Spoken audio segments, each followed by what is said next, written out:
I'd say don't be afraid to take career risks and to leave your comfort zone. Work for different types of ownership groups, explore different asset types, get comfortable being uncomfortable. Your path isn't a straight line, go zigzag, try different things out, especially if you're young. Just do it. Welcome to People Who Perform, the Real Estate Careers Podcast. Each episode will bring you conversations from business leaders and up-and-coming stars in the commercial real estate industry in Canada. Our guests will share their unique career journeys, passions, and advice on what it takes to be successful in this industry. This podcast is brought to you by Highview Partners, connecting people who perform in Canadian real estate. I'm your host, Richard Costello, and today I'm pleased to introduce Tracy McEvoy. Tracy is the director of Maple Leaf Self-Storage, responsible for the development and management of 15 self-storage facilities comprising over 1.7 million square feet, with over 17,000 tenants, as well as a commercial office portfolio. During Tracy's career in the real estate industry, spanning over 3 decades, she has managed operations and leasing for some of Canada's leading institutional landlords and covered all asset classes in the process. Tracy has taught real estate courses at UBC, ran a parking company, and served as governor for the REI BC's Vancouver region. Tracy has a BCom from UBC with a finance and urban land economics focus and holds a real property administrator designation from BOMI. In our conversation today, we'll hear about Tracy's career journey, her insights and experience in the self-storage industry, as well as her advice for aspiring real estate professionals. Tracy, thank you first of all for joining me today. It's really great to have you on the podcast. Thanks, Richard. Well, before we dive into your work, I wanted to kick things off on more of a personal note, I guess. So we caught up for a coffee a few months ago to discuss the podcast, and one of the things that stuck with me then, and I've, I guess, always felt when chatting to you over the years, is your positive energy. So I'm not sure if you feel that that's an accurate observation, but given we're chatting now at the end of January, which can be a tough month for many reasons, I guess I wanted to get your thoughts on how you seek to maintain your energy in your life, both inside and outside of work. Okay, well, I have been told to be very positive, so but I'm a big believer in managing energy rather than time. I've found that too many professionals try to run marathons each day, and it's just not sustainable. It leads to burnout. So I learned a long time ago that I just needed to manage my energy, and I do that by exercise and eating right and all of that. And what I found is that I'm a better leader. I found that leaders that don't manage their energy, just their glycogen levels get low and they get grumpy and they try to accomplish so much, and it's just not fair to their team. So I make appointments with myself to get exercise, and that could be running or strength training or yoga, Pilates. And I do my best to surround myself with positive, like-minded people. I believe in eating well, getting lots of sleep, and that's just how I live, and inside and outside of work. Yeah, fantastic. And I guess just on the eating well, like what are your tips and tricks to to sustain yourself throughout the day? Well, throughout the day, I have a bit of a cache of almonds and those kinds of snacks, so that I can munch on those. I bring my lunch. For years, I'd go to the food court and think that somehow that was saving time, but then I realized I would get stuck at work and I wouldn't eat on time, etc. So I am very fortunate because my husband has taken chef training, and so he makes very good food and often makes enough for lunch for the next day. So I bring my lunch and it's healthy, and so that and the almonds and that kind of thing, that keeps me sustained. You mentioned running. I know you're quite a keen runner, and you've traveled throughout North America to participate in marathons over the years. So, what does running mean to you? Well, just to start a little bit, I trained for triathlons in my early 30s, and I really loved that, but they took so much time. But I found that the people were fabulous. They were positive, fun, tenacious, really goal oriented. So I got into running because we moved to the North Shore, Vancouver's North Shore, and I needed to meet fun people, good people. And so I joined a run club. And that was quite some time ago, probably close to 20 years ago. And before I knew it, I was running marathons and half marathons and training every week, etc., to prepare for those. And many of my best friends are runners or very active people. And you learn a lot about people when you have to run with them for 2 to 4 hours in the rain or, week after week after week. So running is part of my life. It is simple to do. It doesn't take a lot of investment, and it tends to attract the type of people that I enjoy being with. And it also hits on a bunch of my values. So I can kind of kill a bunch of birds with one stone when I run.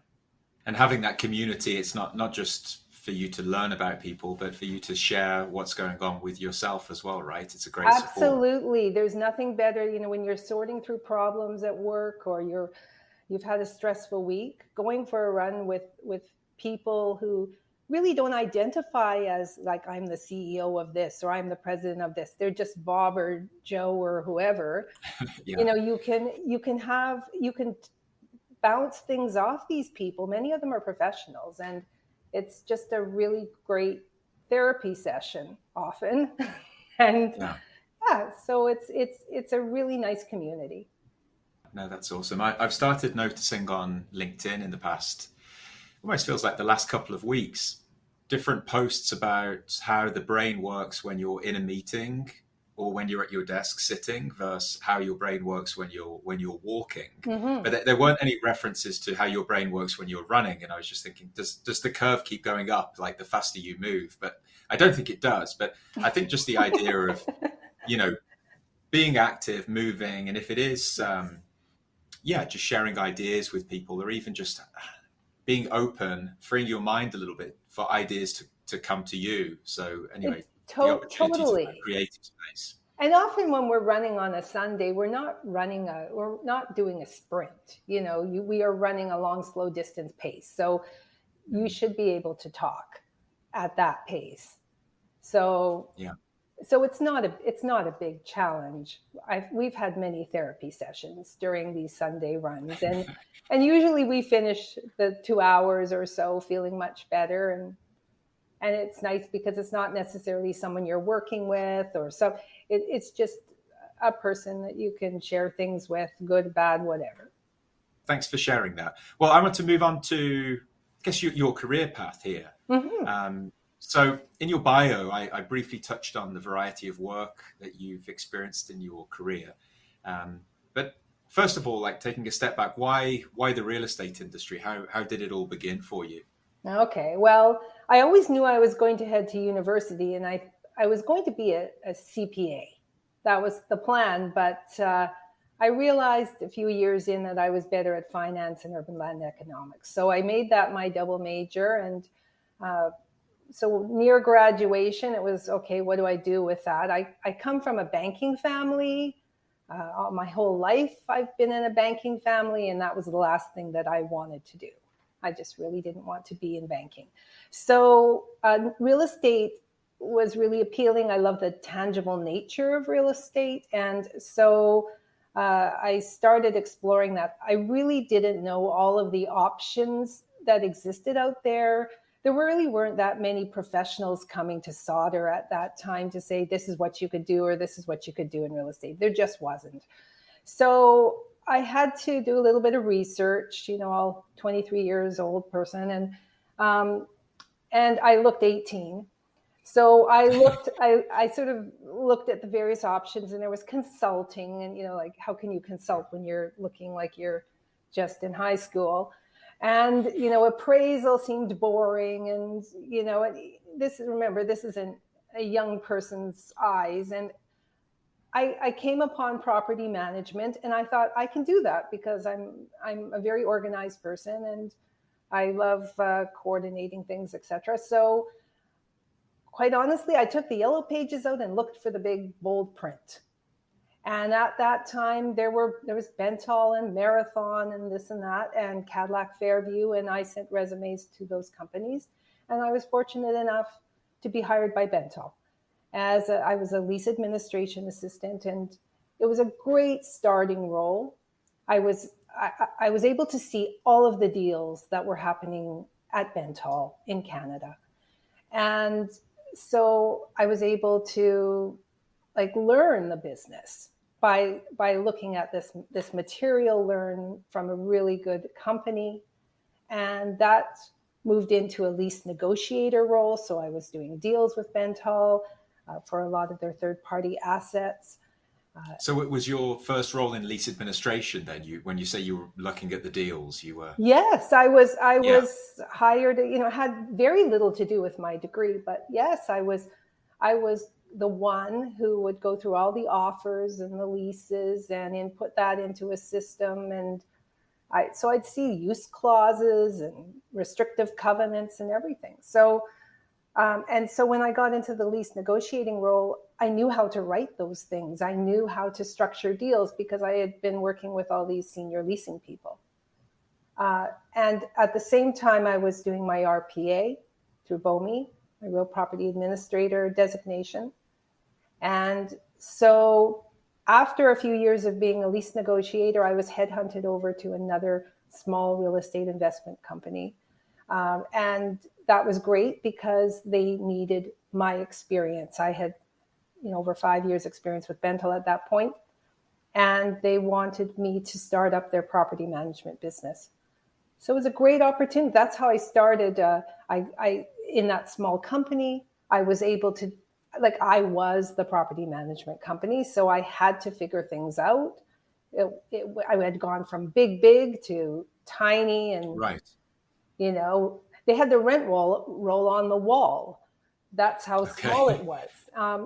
And so it just sort of evolved. I was there 5 years, and then it set me up to move on to a more senior role as director of British Columbia for Oxford. So I just, all those things like my RPA and the leasing experience and my degree all came together. And next thing I knew, I was managing another team of people at Oxford. So having this leasing background and in property management, did you have a sense of where you wanted your career to go? Perhaps before you got into this current role, which you've been with for several years, which we'll come on to. But did you have a sense of what the direction would look like? I guess I'm thinking about all of the candidates that I would meet that have a few years under the belt, but are just unsure of where things can evolve for them. So did you know at that time? I think probably in my 30s, I got a good sense. I had done some really significant introspection and figured out really where my skill set lay. And I, as you had mentioned, I taught at UBC, and I knew I wanted to continue in commercial real estate. I knew I was really strong working with people one-on-one and in groups, and I loved problem solving and coordination and planning and coaching. So I figured, I set some goals, and one of the goals, I wanted to find a progressive leadership role. I wanted something where I could keep growing, where I could make a real significant contribution to a company. And I also wanted to be in a role where I could develop strong teams. I wanted to establish excellent client relations. I really loved project management, so I wanted a role where I would be planning and coordinating significant and challenging projects. So big upgrades, big things like that.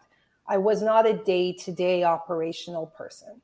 And I also really wanted a high energy environment, something really entrepreneurial, lots of autonomy, where I could see the whole picture. I didn't want to be a little cog in a massive company.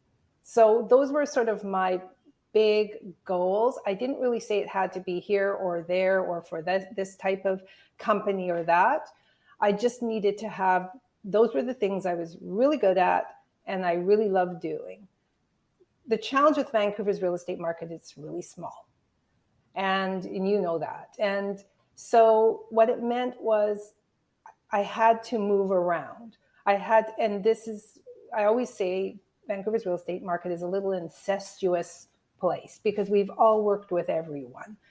But we all have to move around. It's the only way we're going to advance. So that's what I had to do. And so I started working with different ownership structures. So we've already talked Bentall to smaller, then I did some pension fund stuff and I did some public work and things. And I just tried to take the knowledge gained from one and use in another. And that was how I tried to progress from where I was to a more progressive role. So that's sort of my direction. And so in 2004, you joined Maple Leaf Self-Storage, which is a division of Larco Investments, a private family real estate group based in Vancouver. So what can you tell us about your role as director? Does it give you all of those things that you were hoping for? Yes, it does actually. And it has evolved a lot over the years, and I have to say, it wasn't something that I initially was thinking, oh, I want to go into self-storage. But sometimes when change happens, you have to look outside your silo. And I was looking at those goals I talked to you about. And so my role as director, so I'm responsible for the development and leadership and management of Maple Leaf Self-Storage in Canada. So currently we have 15 properties. That's about 1.7 million square feet, about 17,000 tenants. And it has evolved significantly over the last 19 years. So when I came on board, it was kind of what we'd call a mortgage helper. They really had not focused on self-storage, but they had realized shortly before me arriving that it was producing very good returns and they wanted to expand on it. So I started with 500,000 square feet, 5 properties. I had 10 staff in the field. And so now we have 1.7 million and we have about over 55 people. So my role as director, like now, because it has changed, initially it was just me, I'm working on sort of leading and overseeing our sales, our marketing, our operations, our human resources, those areas. I spend a lot of time on revenue management. So I'm looking at things like, how do I increase revenues? How do I maximize the returns? Growing existing tenant revenue, so the tenants who are already our tenants, expanding our market share in the self-storage world, and creating new sources of demand, because we can't just always be going after the same piece of pie. I work a lot with new development stuff. So assessing potential development sites, working with architects and consultants on new project design, working with the general contractors.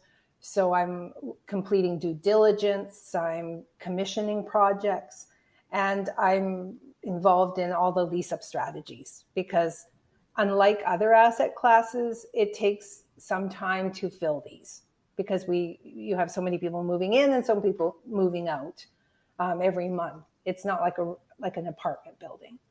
And then capital projects. So I work with the operations team on larger portfolio-wide capital projects. So this could be things like signage retrofits or access control security retrofits, bigger things that we deploy across the portfolio. Human resources, I've worked to create and build a strong team that's ongoing. I'm big on education and coaching and supporting, so I do a lot of that. Like, I know everyone, even in the field. I could write a book. I'm not going to. And then office leasing. We have some flex office properties that fall under my responsibilities. So as this kind of a little side thing, I negotiate new office deals and do renewals and that kind of thing. So that's primarily what I do each day. Are you looking for a recruitment partner that understands your unique hiring needs and can truly represent your business to the market? When you work with Highview Partners, it will feel like an extension of your company. Our process is proven to help you find exceptional talent, which we accomplish by understanding your company's values and culture first. We then commit to a strategic plan, navigate any challenges, and find the candidate who fits the role and your company best. Together, we will help you build a winning team. To discover more about our services, contact us today or visit us at highviewpartners.ca. So I suspect there's a few people listening that have never visited a self-storage facility. So yeah, do you mind telling us about the facilities? Like what are they like? And is there such thing as a typical customer? So there has been a lot of evolution in self-storage over the last 10 to 15 years. So when I joined, a lot of them were drive-up facilities, but that has really changed, and especially in the last 10 years. So facilities do differ, and there really isn't a typical style. Urban facilities tend to be more sophisticated. There's less land. There are higher rents, more demand. I'm going to talk about the urban facilities, but of course, the suburban ones tend to be a little bit more what we call first generation, which are the kinds where you see lots of doors and things because they have a lot of land often and costs to build are a lot less, etc. But urban facilities, that's what we have. So we provide flexible storage space. So our units range between 25 square feet and 300 square feet. So the typical urban location would have commercial and residential users, probably 100,000 to 200,000 square feet, most often between 1,000 and 1,600 tenants per store. So it's a lot of tenants. And the key thing with self-storage is convenience. So when we're talking about the bigger operators like Maple Leaf and some of our bigger ones, what we're trying to do is create easy access, convenience. It's an extension of someone's home or work. So that's kind of generally what an urban store would be like. At Maple Leaf, we have created bright and clean and heated self-storage spaces. So this is not like creature feature or, like where people jump. It's very bright. We have a lot of families that come and visit with children. Music in the hallways, huge elevators, the kinds you would see at a hospital. And they, at the newer facilities, have access control like in a hotel. So you can only get to your floor. They usually have individual locker alarms. So that prevents someone from opening your locker and us not knowing that they're opening your locker, or at least it minimizes that. And we have access controls, camera, security, knowledgeable teams. So their job is to find the solution for you, whatever your needs are. Most facilities are open 365 days of the year. When you arrive there, there'll be ample places for you to pull your truck in so you can load, etc., and dollies and pallet jacks and all that kind of stuff. And of course, merchandise and things. So that's what typical urban facilities look like. But as far as you asked about like customers, there really isn't a typical customer. Storage needs they usually arise because people are going through change. So it could be a positive change or it could be a challenging change. So of our commercial clients, it could be someone who there's business expansion, or there's contraction, and they really don't want to have a big warehouse. They don't want that obligation. It could be a new venture. It could be perhaps a representative that needs a space near their home for their goods, for their territory. If we're talking residential, the typical customer could be a growing family, condo dwellers, people who are moving, people who are doing renovations, people who have aging parents and they're working with them as they go to independent living or whatever. So there really isn't a typical client. In addition, we incubate a lot of small businesses. So if you had a small business and you really don't want to take on a 1 or 3 or 5 year lease, it's great. Self-storage is great for that because they can take on 200, 400 square feet and then maybe another 200. They can expand, they can contract. And eventually, many of them do end up getting their own warehouses. Yeah, there's just no typical customer. What I hear there in terms of, especially on the customer side, is just how important these facilities are in an urban center. And it kind of leads me to my sort of next question, which kind of feels like a bit of frequency bias in terms of seeing self-storage in the news over the last several months. And then, of course, you start to notice more facilities around town because you're kind of paying attention to it. And it seems like we have more of these in the city than I seem to recall. I think it was August last year, there was an article in the Globe and Mail with the headline, "Investor-Driven Demand Prompts Vancouver to Restrict Self-Storage Development." I feel like this article plays into some of the misconceptions around self-storage. Maybe you can share your thoughts on some of that. Right. Well, there are many misconceptions, particularly in urban areas. Like one of the misconceptions is that all of our tenants are residential and they store things that they just should get rid of, that they're things of little value. And another misconception is that only a handful of people work at the facility and that these self-storage facilities occupy valuable land that could otherwise be used to support local business. Really, in urban areas like the city of Vancouver, upwards of 35% of our tenants are commercial users. We will see people in import, export, distribution, trades like mechanical, electrical, plumbing, lots of film and TV. They could be different departments, camera departments, props, whatever. Medical, like pharmaceutical reps. They can't store the drugs at home. They need to have a safe place. And then the whole retail sector, their inventory, e-commerce, marketing companies, record storage.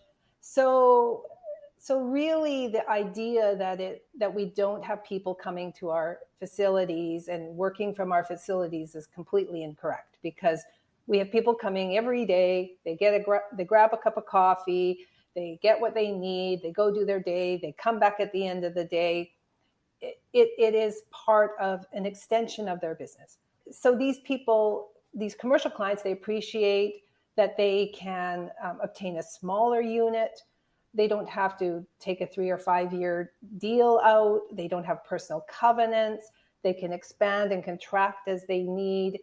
And they don't have cash flow risks like operating cost recoveries, tax recoveries, security costs, those kinds of things. And for smaller businesses, we have things like commercial delivery acceptance. So if you're a solopreneur, an entrepreneur, and you're out on the road, their parcels and things can get delivered to their lockers. So it provides that layer of help that otherwise they'd have to stick close to their business or whatever. So there are many misconceptions about the types of commercial users we have. For residential tenants, the thought is that they store invaluable items, and that's a misconception. For most part, it's untrue. As the urban environment has become denser, there are smaller homes and people have minimal storage space. We are an extension of their home. And many attend the store regularly to pick up items. Convenience is key. And these valuable items could be things like seasonal equipment, clothing, artwork, furniture, all sorts of things. There was a time when self-storage was less sophisticated, and we do see some of this out in suburban areas, but it's totally changed. And in urban areas, it's built up We're building out of the ground, 5 stories, 7 stories. Everything's state of the art, security cameras, access control, everything we talked about before.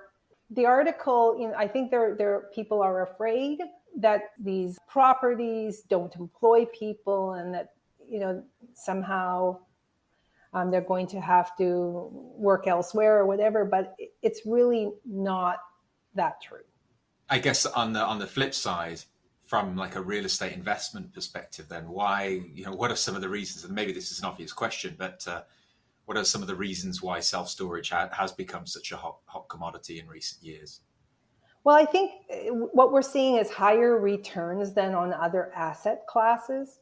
And this was seen particularly during COVID. Sectors like hospitality and retail really were hit hard.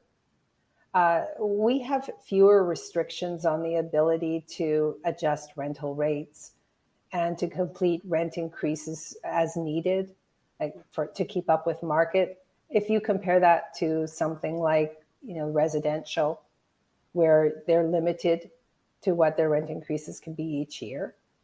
Because we have a greater number of tenancies, like in our case, 17,000 tenants, and the contract length is month to month, we end up having different lengths of tenancies. And just that diversification in term length really does protect the cash flow better than if you have only several leases, say, for example, that are 3 to 5 years in length. And we also have diversified tenant base. As I said before, people need it when there's change happening. So it could be positive or negative. An example would be during COVID, we were storing furniture for restaurants that had to make space so there could be social distancing. In good times, we're helping the companies that are expanding, and when in harder times, we can pivot or whatever to help with the other challenges. As an example, there was a hotel in Calgary that was providing housing for people who had challenges, and they needed to have a space to place some of their furniture. So that was a short-term solution that we provided for that hotel. So that's one reason why we're able to get higher returns. Also, there's a lot of capital in the market that's trying to find a home, and self-storage has become more mainstream. There's more understanding about it in the marketplace. Investors are looking for another asset class to diversify their income. And also the properties are fairly easy to maintain and manage. You don't have residents. There's less complex mechanical, electrical, plumbing systems, and lower operating costs most of the time. It makes a lot of sense. Okay, well, what about the trends or the changes that you expect to see kind of impacting the industry in the coming years? Well, we're seeing increased competition. As you said, there's why people are interested in the industry. So much more interest. Larger operators are continuing to grow their portfolios. They're buying smaller portfolios and single stores. We are seeing new players in the market, real estate companies who've expanded into self-storage. And there is substantial interest from U.S. investment funds. So they're hunting for portfolios. It's a great way to gain entry into the Canadian market. We are seeing client sophistication grow. A long time ago, people didn't really care what a self-storage looked like. But they now expect to be able to transact and interact online. Many expect state-of-the-art facilities, flexibility. They want a high level of customer service. I know sometimes people will say, oh, you just build a self-storage facility and the clients will come. That's not really true. When the market's really good, of course, when there's a lot of demand, but during the tough times, you really need to work your butt off to fill the facility. So, and another trend is like more sophisticated software and integrations. So we're seeing revenue management and optimization programs, dynamic pricing, analytics software, lead management software, integrated websites, marketing, insurance. So a lot more integration that did not exist 10 years ago. Some of it's even in the last 5 years. Yeah, fantastic. And so I guess within there are some challenges in terms of running the business on a go forward basis. But what are some of the standout things that maybe keep you up at night? The biggest thing, human resources. It's really difficult to find quality team members due to the cost of living in the cities, and hybrid working. We don't support that because people do need to be in the stores, and it's also a very active role. Some people prefer something sitting behind a desk. Rising costs. So we've had a lot of supply chain shortages. Property taxes, utility costs, insurance costs, all of those things have risen considerably.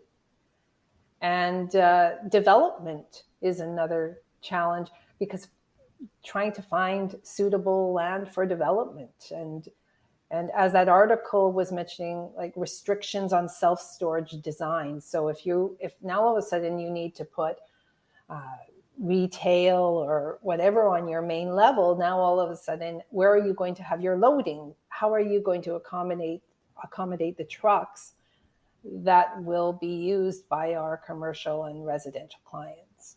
So those are some of the challenges. Yeah, no, that's a great answer. Thank you. Well, I want to turn to your advice now. So there's definitely a theme running throughout your career in terms of you giving back and educating, whether formally by lecturing on real estate courses, like through REIBC, and I know you've been involved with the charity Dress for Success over the years. So what has been your motivation for being involved in these areas? Nothing too complex. I just love helping people to be the best that they can be. And I feel it's important to give back to the community. It's it's how I was raised. And I love teaching. So those are really my motivations. It's not too complicated. And what advice or key lessons do you have for anyone that's in the industry and is looking to set themselves up for a successful career? I'd say don't be afraid to take career risks and to leave your comfort zone. Work for different types of ownership groups, explore different asset types, get comfortable being uncomfortable. Like your path isn't a straight line, go zigzag, try different things out, especially if you're young. Just do it, know, and then, figure out through experience and with some introspection, just what you're good at and what you love doing. Define your skills, like, do you like working with people or coordinating or working with numbers, whatever. Like, find a career where you can use your skills, because life's way too short to hate your job. And, and manage your energy. As I said before, you can't run a marathon every day. You're going to burn out. So make appointments with yourself for exercise and eat right and give yourself the space you need for your mental and emotional health. You need to take your vacations. You need to, you need to take time and take care of yourself, because you're not going to get ahead by trying to bust your butt and not taking care of yourself each day. So think of it as an athlete. And like you're an elite athlete, and take care of yourself. Fantastic. A topical question. I want to touch on this evolving debate around hybrid working, and why do you feel it's important for new professionals to spend time working from the office in today's environment? This is one of those topical ones. I think, like, we are social beings and we need to be around others. And so much learning happens by observing and listening to conversations, participating. And this occurs organically throughout the day. It can't be scheduled. You just can't do that. And also many new professionals need mentors. They need to look up to people or bounce ideas off of people. And again, that has to just happen.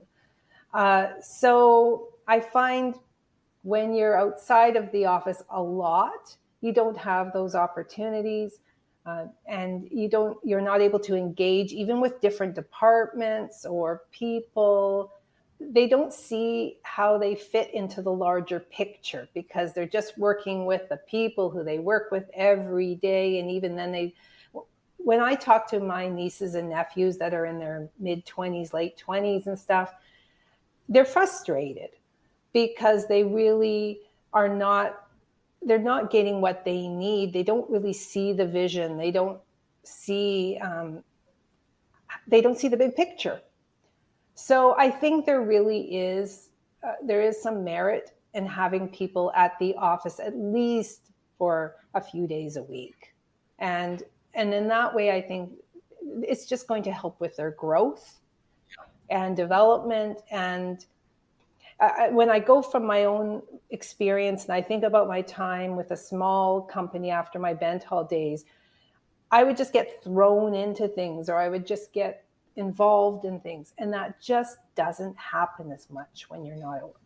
Yeah, it's coming back to that saying you mentioned earlier about getting comfortable being uncomfortable, and it can sometimes maybe be too comfortable when you're working from home, and so that maybe that the growth and those opportunities for improvement and development just aren't happening as frequently. Mm-hmm. In terms of in-person meetings, preparing for presentations, like all of those things are intimidating for young professionals. But it's like anything, the more you do it, the repetition, it just gets easier. Mm-hmm. That muscle memory, to use the athlete analogy. So Tracy, when you look back on your career so far, like what are your proudest accomplishments? One of them would be taking Maple Leaf from the small 5-store mortgage helper to one of Canada's largest self-storage companies, and actively involved in the design, construction, and commissioning of the 11 stores that we've created, and especially leading and educating and mentoring some excellent team members at a number of companies. I really have enjoyed watching them grow and flourish and move on to even more challenging roles. And what do you continue to look forward to on the work front? Well, the industry's continually changing. It's never boring. So I look forward to evolving our business practices. And I enjoy participating in the development side of the business. So designing businesses that meet the needs of our tenants and working on lease-up strategies and leading the team and helping each member be the best that they can be. That's fantastic. And so just to close on the personal side, do you have any events coming up, any races, any trips that you're excited about this year? Well, no races, although my arm has been twisted and I am doing a virtual 10K in April. But we do have some plans to travel to France and England in the spring. And I just feel after 3 years of being stuck at home, it's going to be nice to do some exploring. And I'm looking forward to speaking French and visiting family and eating great food and having a break. Yeah, well, you'll eat the good food in France, and I don't know about the UK, but you can find some there. Exactly. Yeah, well, Tracy, thank you so much for your time and for kind of talking us through your career and educating us on this really interesting industry, shedding some light on that, and then for your advice as well. It's been really great. Thank you. You're welcome. Thanks for inviting me. Thank you for listening to People Who Perform, the Real Estate Careers podcast brought to you by Highview Partners, a talent search and recruitment firm focused exclusively on Canadian real estate. If your real estate team is looking to find the best next hire, or if you're ready to make the best next move in your career, then reach out to Highview Partners today. follow us on LinkedIn and visit us at highviewpartners.ca.